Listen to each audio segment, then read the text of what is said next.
Bizim dəyərli aktrisamız Nəsibə Zeynalovaya. Hətta orada deyir ki, əşini, o həkimin yanında olurlar. Deyir, əşini inir səni, bir baş sarımsaqdır, bir də eşək südüdür, qatırsan o bir-birinə. Yəni, o vaxtdan doğrudan da o mənim qulağımda qalıb. Yəni, uzun qulaq deyək də belə. Onun südünü mən görməmişəm, bəlkə də heç içməmişəm. Amma həqiqət var mı idi, bax, bu deyimdə? Qızılcıq həqiqət yox, möhtəşəmdir. Yəni, özdə mən...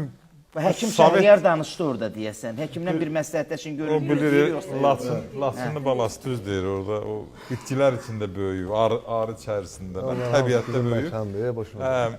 Genetik cəhətdə daha doğrusu böyükdən də. Ümumiyyətlə, mən başa düşmürəm ki, bu uzun qulaq nə deməkdir? Filin də qulaq uzundur. Eşeğin adı eşəkdir. Bu Sovet hökuməti bizi dəyişdi, qoymadı eşeği eşək deməyə ki. Adını dəyişdi. İndi qayıdıb, şükür Allah, onun da adı qayıdıb.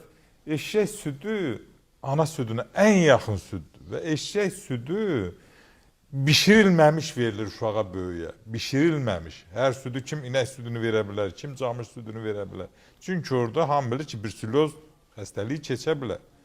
Və eşək südü verilən kimi göy üstəyi kəsir. Bu mənalı bir mənalıdır. Yəni, bunu yoxlamağa heç kimə ehtiyacı yoxdur. Kim də istəsə ki, desə, doktor Seyfəddin düz demir, götsün bir inək südü, camış südü desin ki, istəyirəm, 1 litri neçədir, sonra da bir eşək südü istəsin. Bahalıdır da onu demək. Eşək südünü tapmaq olar. Yəni, eşək südü dediyimiz kimi düz deyir doktor İlqarda. Və keçi südü bu ana südünə yaxındır. Məsələn, indi eşək südü onsuz da tapılmır. Uşağa, məsələn, mən birinci uşağımda səhv elədim, ona toz verdim, kimyəvi toz verdim də, ham verdiyindən.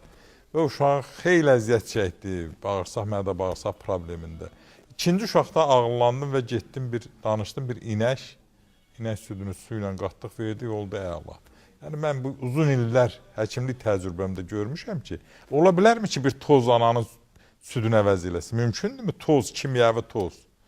İndi əlaş yoxdur, Bakıdır, nə eləyəsən? Ancaq rayonlarda mümkündür, keçid alıb saxlamaq olar, elə Bakıda da onu təşkil etmək olar, nə südünü də təşkil etmək. Eşək südü həmi göy sürətdə, çən kimi bir gündə, 2 gündə bir mənalı şəkildə kəsir, yer üzündə elə dərman yox. Həkim desən, bununla bağlı bir zəng də var elə birbaşa sizə.